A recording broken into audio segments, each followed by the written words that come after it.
1, 2, 3.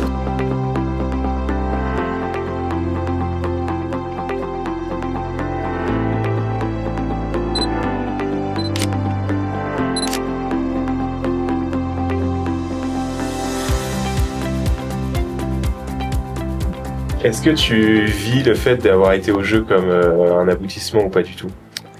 Bah, c'est drôle parce que moi j'ai eu quand même ce rêve de gosse pendant très longtemps, et du coup pour moi j'en avais fait un aboutissement avant d'y participer, en fait, où je m'étais dit c'est quand même le truc de ma vie et je serais très content ne serait-ce que d'y participer. Et ce rêve, au final, il a très vite basculé au moment de la qualification. Et du coup, j'ai pas eu trop le temps de savourer, je trouve, c'est que j'étais directement passé dans l'objectif médaille. Et ça, avec du recul, je me dis que c'est un peu dommage de pas avoir pu savourer déjà, ne serait-ce que cette qualification que je rêvais déjà depuis l'âge de 10 ans. Et en fait, j'ai basculé dès le lendemain en me disant, bon, maintenant, l'objectif, c'est la médaille. J'ai eu, entre guillemets, 10% de ce que je voulais, et le reste, pour moi, en fait, c'est la médaille que je veux, quoi.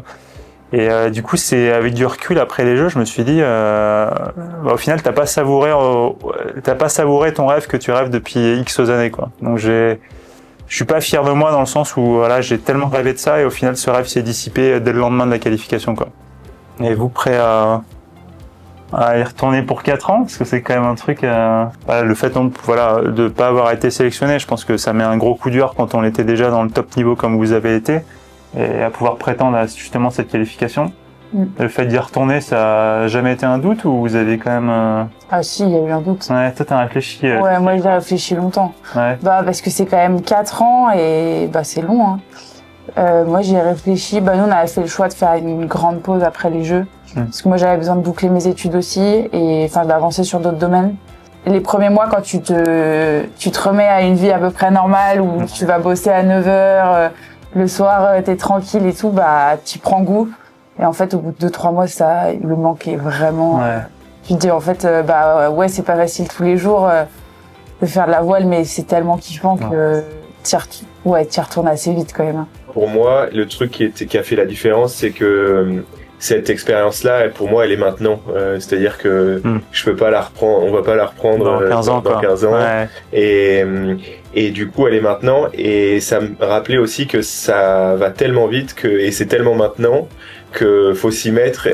J'avais envie de m'y mettre, et de m'y mettre fort dès le début, pour que justement ce temps qui va passer vite je puisse être utilisé, que je puisse bien l'utiliser, le mettre à profit de développement, justement pour faire en sorte de passer de ce moment, de cette bonne performance à des excellentes performances. Ouais, nous on travaille beaucoup en prépa mentale aussi.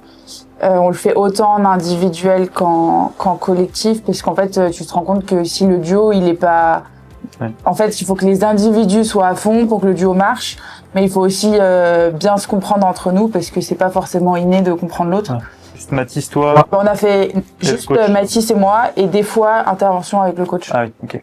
Pour aussi que le coach nous apporte les informations dont nous on a besoin au bon moment. Après nous on bosse, du coup on a beaucoup bossé la communication. Après on a beaucoup bossé sur l'état émotionnel de chacun, comment remotiver l'autre en fonction de l'émotion de chacun, et après comment gérer les enjeux, se mettre les bonnes pensées dans la tête. Là il faut pas y aller en se disant il faut parfait, quoi. C'est pas comme ça que ça marche, et comment gérer l'imprévu. Nous c'est vraiment pareil, on a une personne ressource, et je pense que c'est vraiment un des piliers de notre perf aujourd'hui. Tu passes beaucoup de temps et tu vois pas forcément sur le moment l'impact que ça a sur ta perf, mais sur du long terme, je trouve que c'est... En fait, tu te rends compte que c'est ça qui va te faire perfer ou pas à un moment. Quand t'as atteint un certain niveau technique, tu peux toujours aller chercher le petit truc, mais si dans ta tête t'es pas là le jour J, ça passe pas, quoi. Tout à fait.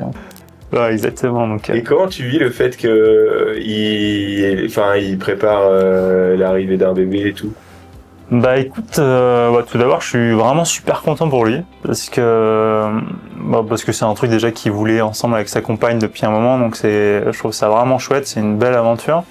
Et je pense aussi, lié à notre projet, c'est hyper stimulant, parce que je me serais pas revu, en tout cas, refaire un peu la même Olympiade qu'on a fait avant, dans le sens où il y avait pas grand chose qui allait changer. Et je trouve que c'est bien aussi qu'il y ait du gros changement un peu des fois parce que c'est quand même un gros changement d'avoir un enfant. Et du coup, je pense que ça va apporter vraiment d'autres éléments à notre projet. Et je pense que du coup, ça va être une nouvelle organisation, un nouveau projet, une nouvelle vie de famille aussi pour lui. Voilà, peut-être qu'il y aura des stages un peu moins longs parce que voilà, de partir 20 jours quand t'es un nouveau-né, c'est un peu compliqué. Donc, mais voilà, je pense que du coup, c'est hyper, ça va être une nouvelle organisation et je trouve que c'est hyper stimulant, quoi. C'est pas mon enfant, mais je pense que ça va être stimulant, tu vois, de vivre ça avec Arwan aussi, parce que je sais que ça va être une nouvelle approche et ça va être hyper enrichissant, je pense, pour notre projet. Donc je trouve ça bien. Et toi, pas d'enfant prévu? Et écoute, non, c'est pas au programme. Pose la question à Lulu ou pas? Non, ça va.